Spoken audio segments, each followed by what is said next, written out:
morning mga karos, good morning. Magandang araw po sa ating lahat. Ito, welcome back po muli dito sa aming channel. Bali, April 5 po ngayon, araw po ng Biyernes.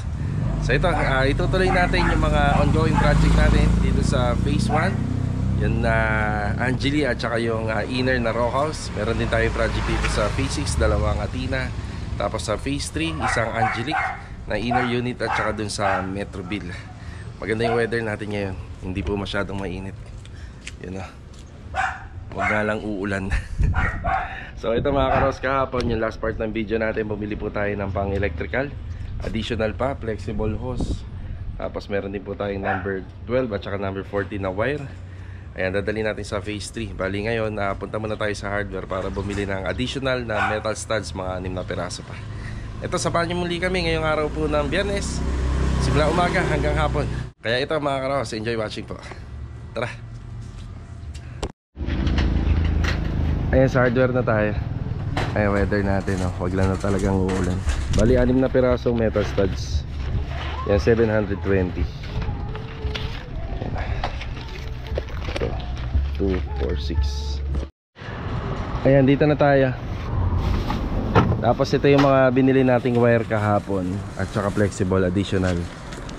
Ayan yung metal studs, dito na lang natin dinalan. Lago. Good morning muna, Bilog, Adonis. Good morning. Dahil si Master Jojo, good morning. Good morning. Okay, dito tayo sa interior.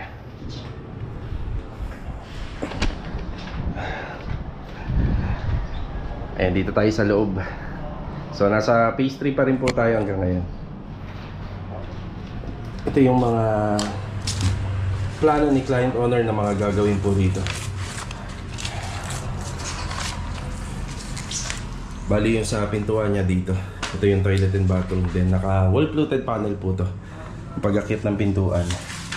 Tapos dito naman sa magiging partition niya, ito kasi ay yung sukat nito, likod po niyang kama. Tapos may mahihilang drawer dito. Sa standard kasi ng partition natin, every 1 feet or 30 cm. Bali doon na lang kami kukuha ng 30 cm. Hindi na ganun kalaki yung magiging drawer niya, kagaya rito sa drawing. Kaya hihina kasi itong partition natin kapag nilakihan natin. Yan, tapos may accent po yan dito. Mga gawa po sa kahoy. Alternate yung size niya, parang ganito. Balang araw kasi magiging TV area to. Pero ito nga po pala, hindi na namin nilagyan ng abang paakyat sa taas yung antena. Kasi masyadong mataas na po to. Siguro gagamit na lang po sila rito bang ng TV, pang ano na lang siguro, pang yung Android or Smart TV kagaya ng mga Netflix. Yan. Pero yung abang sa taas, hindi na tayo naglagay kasi sobrang ano na po niyan, sobrang taas na. Nasa second floor area. Tapos maglalagay kami ng isang tugang outlet dito para sa TV. Sa TV area. Yan. Yan, after hardiplex, makoberan siya ng hardiplex, mag-cover pa po kami ng plywood po dyan, 3/4, para makapag-install ng TV bracket. Tapos dito sa toilet and bathroom, meron pang sisinsilin dyan para sa lamp post. So sa lamp post, gusto niyata ni client itong kalahati ng floor to ceiling, nandun nakakabit yung ilaw. So wala siyang ilaw sa ceiling, bali exhaust fan lang po yan. Additional na ano po rito, na lamp post yan, meron tayo dyan. Yung switch, dito ko na rin po yan ilalagay para hindi na siya tatayo every time na nakahiga siya. Hindi na po tatayo. Diyan na po malapit sa may partition. Ayan, bali yung kama, nakakonect po sa likod yung drawer. Yan, konektado. Okay, meron tayong pinapaliwanag dito kahapon. Bali, nakuha natin yung gusto ni client dito. Bali, ang gusto niya pala yung kortina simula rito hanggang dito pala. Kaya possible hindi na natin mailagay talaga dyan yung, yung aircon unit. Bali ito, ipapa-site visit natin kila Sir Jan bago namin tuluyang coveran to. So mangyayari, nandito yung aircon unit. Tapos may gap tayo or may space dito na 30 cm simula sa pader na to. Yan, hanggang dito yung kadalasan naman sa aircon unit, mga ano yun, 80 cm yung length nya. Yan. Tapos kailangan naming butasan to. Itong part na to, tsaka ito. Yan, titibagin po namin yan para maipalusot po sa likod nitong wall yung ating drain ng tubig at saka ng copper tube line. Ayan. Tapos regarding sa electricity outlet, yan, may abang na po tayo dyan na nakakonekta na sa breaker, 30 amperes sa baba. So ito talaga, dito matutuloy yung final location ng ating aircon. Yan dyan. Ayan, bali, inaasikaso na muna namin yung mga kailangan gawin dito nila Adonis at saka ni Bilog bago tayo umalis. Ayan.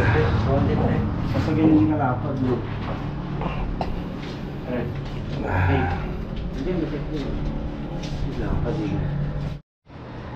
Ayan, daanan muna natin si Louie rito sa phase 1. Yan, good morning Louie. Good morning. Ayan, bali, magkasama lang kami ni Master Jojo tapos ipagpapatuloy nila ito mamaya. Ayan, nag-aano na si Louie rito, primer coat. Gamit itong latex paint.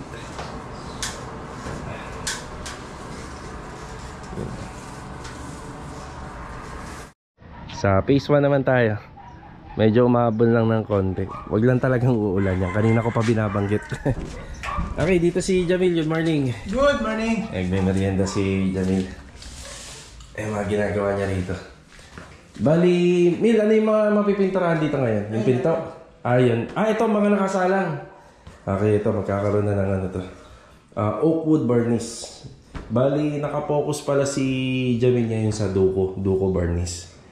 Tapos sa mga susunod, isa enamel type finish naman na lang. Kagaya ng mga nabanggit po rito. Yan, mga enamel type finish. Yan. Yan. Sa closet. Ganda nito kapag natapos. Mabuo natin yung pintura. Lalong lilinis siya tingnan. Kasi yung neutral color niya sa wall, tool white lang po lahat, wala nang iba. Dito may napag-usapan kaming wall accent ni client dito. Yan, abangan na lang po natin. Yan, madali na lang po yan. Nagpimerienda lang si Jamil. Mil, ikaw na bahala rito. Wala kang kailangan Brush. Brush na anong number? Didos. Didos? Sige. Kahit 2 piraso lang. Kahit 2 piraso lang. Sige, sige.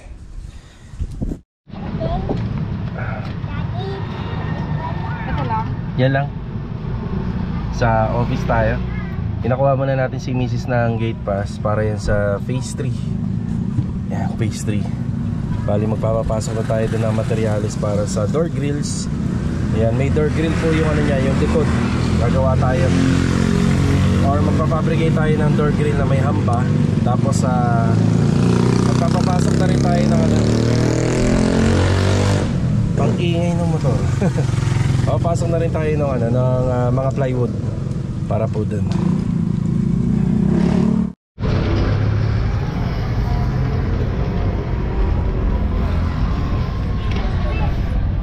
Metroville po tayo. Dinala na natin dito yung e-bike. Galing po kasi tayo sa opisina para kumuha ng gate pass. Magtatanghali na po. Kukunin ko muna yung isang chipping gun dito. Kailangan po natin dun sa phase 3. Total naman 2 yung nandito. Nakasama nga pala natin si Chanel at si Mrs.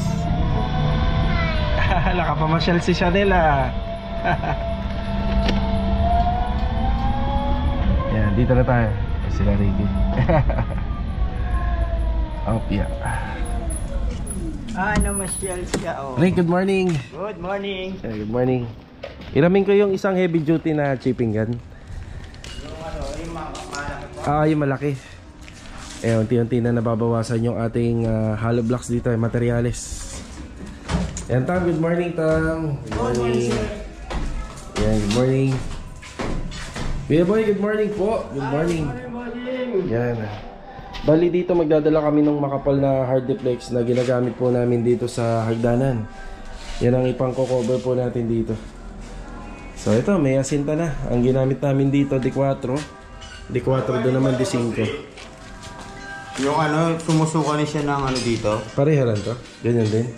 Hindi. Dati hindi naman nagsusuka. Hindi yung isa, yun nandun sa paggawaan. Sira talaga. Oo, may sira. Yung ganito, yung lumalabas yung... Oo, yung grasa. Ito dito rin yung lumalabas. Lumalabas din? Baka sobra lang sa grasa yan. Ibang grasa kasi yung ginagamit natin eh. Baka ganun lang. Madaling malusaw sa init. Oo, madaling malusaw. So yun, yun lang. Kukunin ko muna to, dadalhin natin dun. Kamusta yung bakal nyo? Kasya naman? Okay lang, boss. Okay naman ha. Bali, itataas namin yung boss. Diba nakaganyan? Oo, bali tatanggalin namin yan eh, yung gutter. Wala lang ano. Tapos yan ay naka-slide hanggang doon. Iisahin natin yung slope niya. Ayun. Bali, kailangan baklasin to. Mapatakan ng tansi para makuha yung level. niya. May isang patong pa yun bukod doon. Bukod pa doon, may pyrol yung ginagawa natin. Para pinaka-pyrol dito. Yeah, okay na muna tayo rito. Yung chipping gun, dadalhin natin doon. Opya. Yan, sa simento, buhangin, kompleto naman. Madaling mag-order dito kung kinakailangan. Madaling mag-follow up order. Itatawag mo lang po sa hardware. Hindi kagaya po sa Lumina. Kailangan laging gate pass. Yan, tapos magpaporma sila ng poste dyan, doon sa dalawang poste sa harapan. Ayan, meron na rin tayong mga pamorma. Tara. Dumaan muna kami ng hardware bago umuwi. Bali, dadaan kami ng Phase 6 sa Lumina.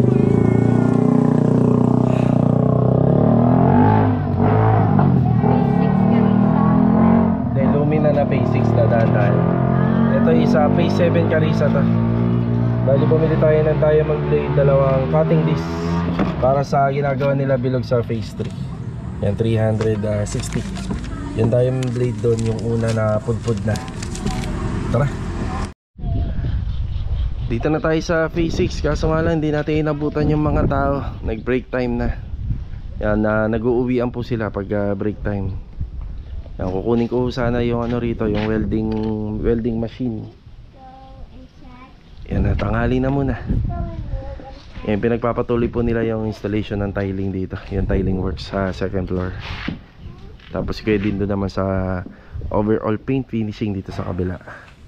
Bali, dito sa kabila, nagbigay na po si client po sa amin ng ng palugit dito. Malapit naman na po matapos to. Aabot naman tayo.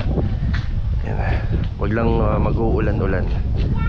Tapos sa pagbalik nila bilog dito, ang umpisa na uli nila rito is yung sa second floor partition at saka itong gate. Yan naman po yung umpisahan nila. Hungry ka na, Chanel? Hindi na. Hungry ka na? Hungry ka na? Hindi. Hindi pa po. Tara, uwi muna tayo. Babalik na lang po ako dito mamaya para kunin yung yung welding machine. Ang laki ng papaya. Look, Chanel. Sige, samahan mo. Diyan lang naman, wala namang aso. Samahan mo, papi. Oh, it's so small. Sino? So big. Ang laki ng papaya. Oh, it's so small. Come on. Let's go na. Tantas siya nila, nakakita ng papaya. Mas malaki pa yun sa face mo. Oo. But I see small. Halika na, let's go na. Manok na lang kulang dyan. Papaya. Tapos May sili, may malunggay na. manok na lang kulang. Come on na, come on. Tara, tara. Break time muna. Let's go. Bale, ito mga karos, dito na tayo sa bahay. Yan, kaya po tayong pananghalian. Kasama natin si Chanel. Say hi, Chanel. Ayan, bali kain po tayo. Ayan, shoutout muna kay Ma'am Mary Grace Topacio at saka kay Sir Edward Topacio. Ayan, God bless po sa inyo. Ito yung ulam natin. Meron tayong sinigang na bangus. Tapos kinunot galing sa Bicol. Ayan, shoutout kay Ma'am Marjo. Ayan, si Mrs. nagluluto pa. Ayan, kain muna tayo rito. Tara.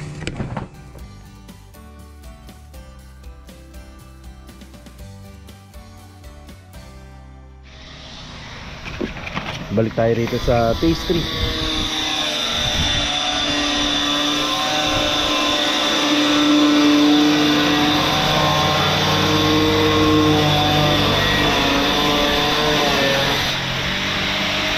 Tara.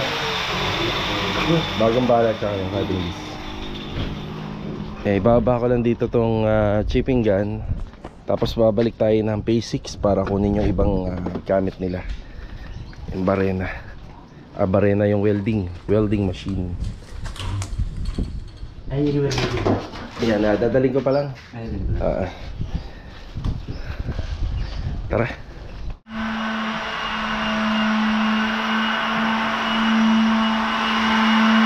Kuya Dindo, good afternoon. Wala kang kailangan dito, kuya? Wala naman. Sige.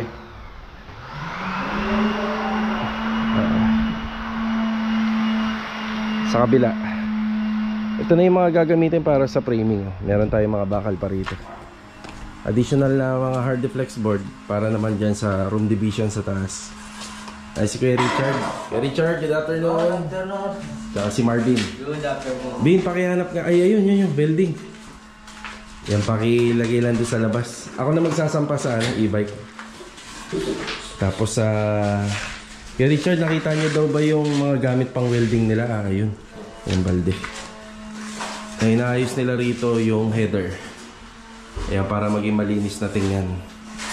Ayan, mga header na yan. Tapos ito yung mga palitadahin dito. Ayan, ayos na. Linis. Tapos kahapon, sa tiles, kompleto na yata. Ayan, kompleto na. Yun o. Kompleto na yung tiles dito.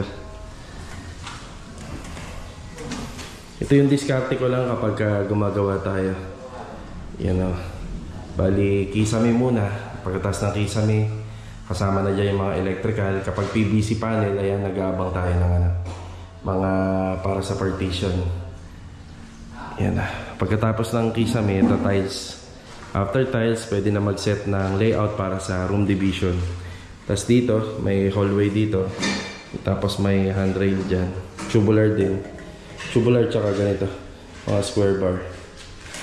Pagpapatuloy po yan.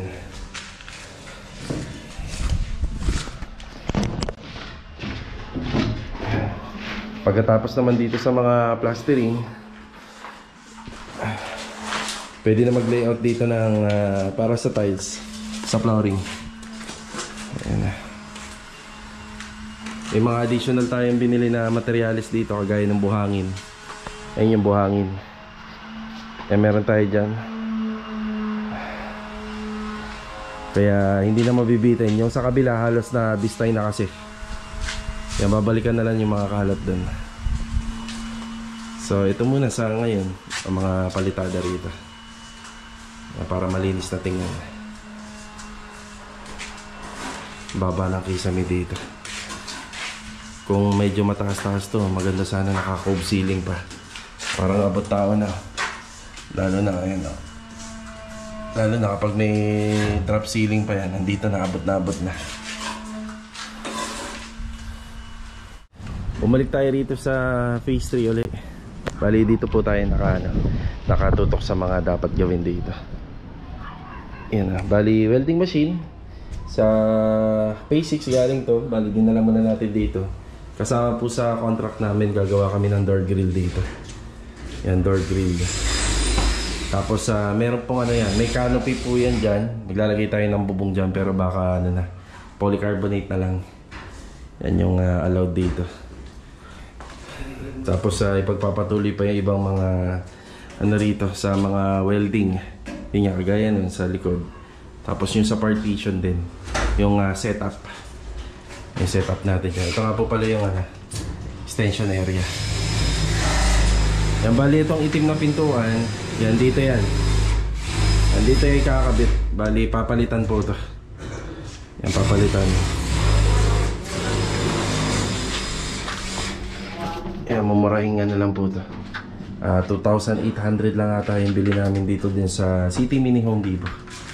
Pero kung maganda rin po dyan, pwede rin kayong magpasadya ng doon sa nag-aluminum mismo para heavy duty.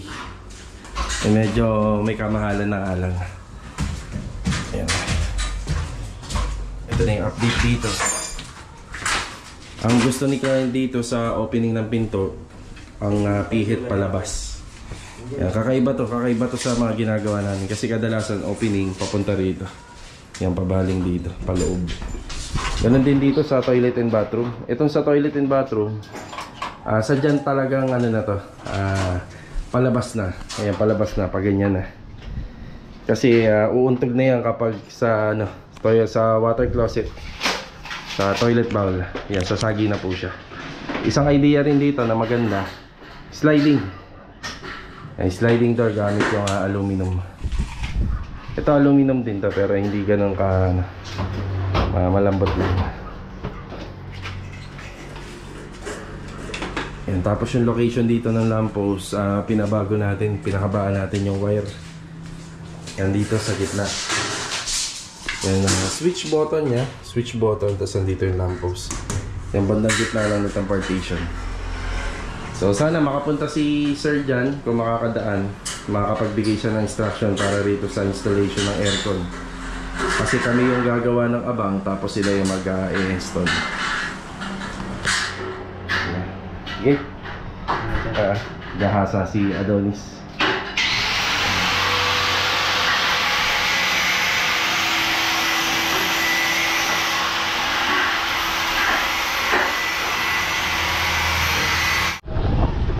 Daan muna tayo rito kila Master Batang. Kaya kakamustahin natin yung pinagagawa nating aluminum kitchen cabinet para dito sa project natin sa phase 1. Up here. Awi, shout out. Shout out. Kamusta yung cabinet, pre? Pwede na bukas. Pwede na bukas. Pakinaan niya muna nung ano, music. Copyright tayo. Yun, oh. Yan, ito na nga pala. Ito ba yan lahat, pare? Yung nakikita ko? Oo, yan. Yan. Pangilalim, ito yung pangibabaw. Yun, oh. Gawa sa ano, white series, no? Off-white. Tapos smoke glass. Ito. Ayun, ganda. Ito, lahat na nakikita dito yung para po dun. Maliban na lang yung hindi natin yun. Tapos ito yung sa cutlery tray. Tapos sa pull out, nandito na rin. Yan. Sa baba at saka sa taas meron. Tapos may condiments dito. Yan, gawa rin sa aluminum. Ito yung update.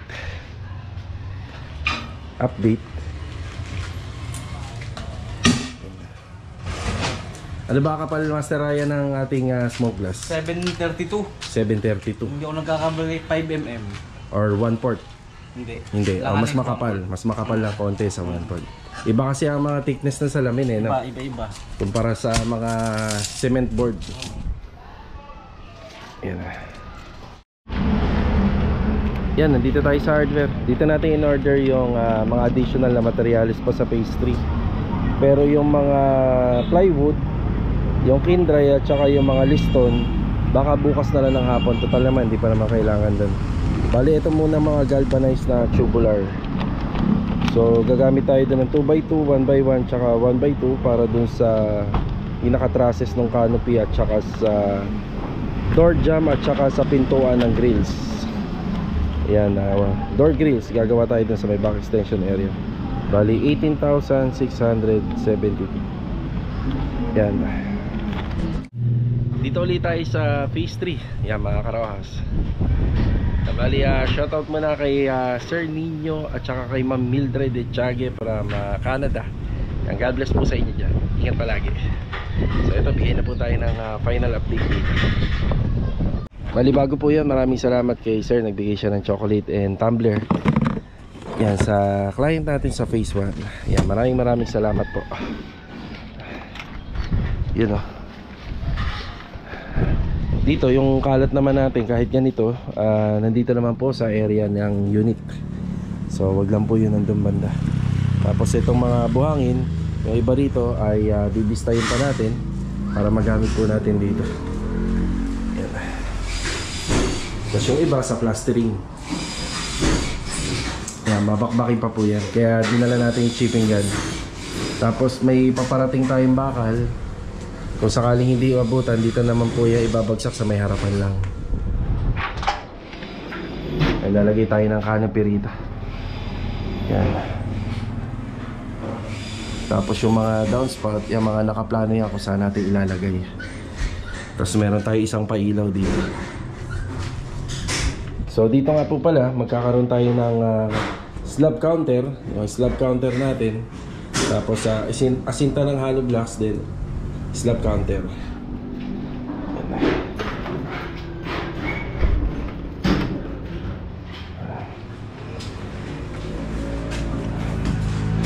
Bali si Sir Jan, nag-usap na lang kami regarding dito dahil hindi siya makakapunta, maraming gawa at busy.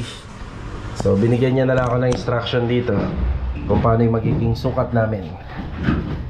Yan. So ito na yung mga ginagawa po nila rito at binubuo. Yan na. Bali napag-usapan namin kanina nila Master Jojo. Medyo mahirap kasi yung gagawin namin dun sa plano nito. Kaya ito, ginawa na po natin ang paraan. Bali, tinabas po natin yung sa ilalim dahil magkakaroon niya ng drawer dyan.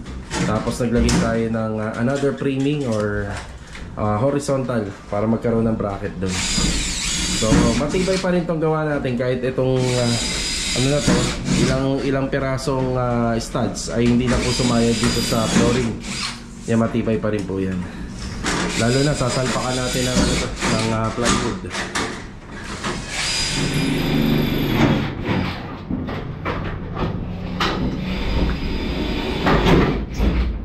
Ito yung magiging pintuan.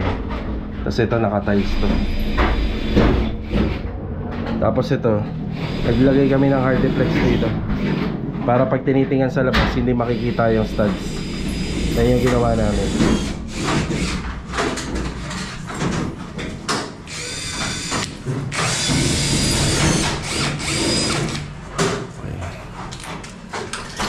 Bali yung likod po kasi nito kama. Tapos ang gusto ni client owner, meron pong hihilain dito. Magiging part po ng kama, yung drawer naman dito sa may walk-in closet. Kaya ganyan po.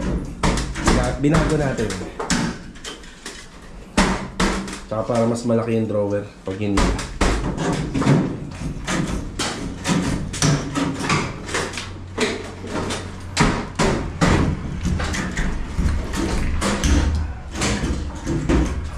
Dadagdagan pa namin yung bracing nito.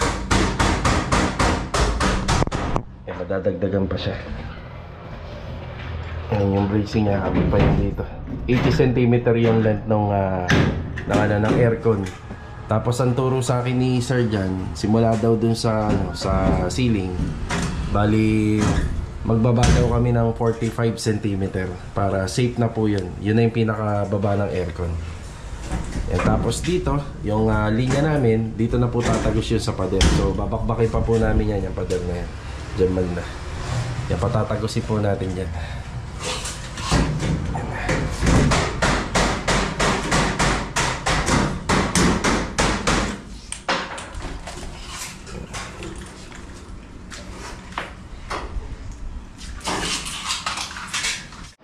Balik tayo rito sa phase 1.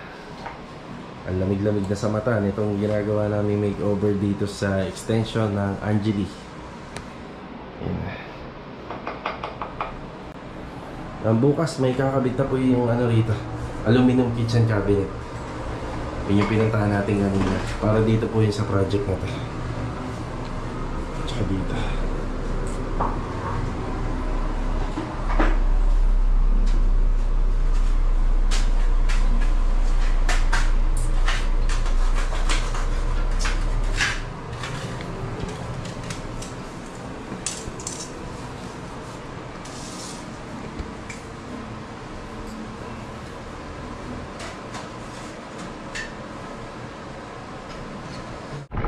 Hanggang dito na lang po muna yung vlog natin ngayong araw ng Biyernes. Ito medyo maaga pa naman. Hahabol tayo sa mga iba pang mga materyales para bukas hindi tayo hassle. May mga kailangan pa po dun si Jamil at saka sa ibang part ng ating project dito sa Lumina. So bali kita-kita na lang po sa susunod na video. God bless. Paalam po muna.